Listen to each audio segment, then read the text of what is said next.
8 ఏళ్ల వయసులోనే మీ నాన్నగారు ఎమ్మెల్యే, కానీ మీరు ఎమ్మెల్యే కావటానికి ఇన్ని సంవత్సరాలు టైం పట్టింది ఏమైనా ఫీల్ అయ్యారా? ఎప్పుడూ లేదు. వయసులో ఒక ఉత్సాహం ఉండేది.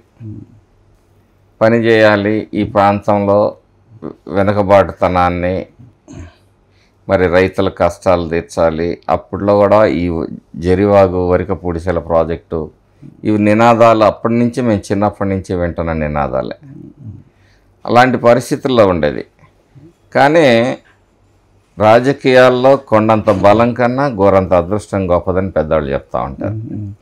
ఆ అదృష్టం మరి నేను గత ఇంటర్వ్యూలో కూడా చెప్పినట్టున్నాను, నాకు మంచి మే నెలలో రేమండ్స్ రగ్గు దొరికినట్టుగా ఉంది. ఇప్పుడు కప్పుకోకపోతేనేమో మా బాబు గారు ఫీల్ అవుతారు, కప్పుకుంటే చెమట పోసి నేను ఫీల్ అవుతాను అన్నట్టుగా ఉంది.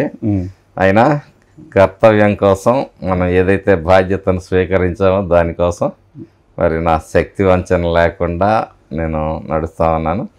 కాకపోతే 75 ఏళ్ల వయసులో చంద్రబాబు నాయుడు గారు మరి పోరాడుతున్నారు, పనిచేస్తున్నారు, కానీ మాకు అంత శక్తి ఆ మానసిక బలం మాకు లేదండి. వాస్తవం, బాబు గారు గ్రేట్ ఈ విషయంలో.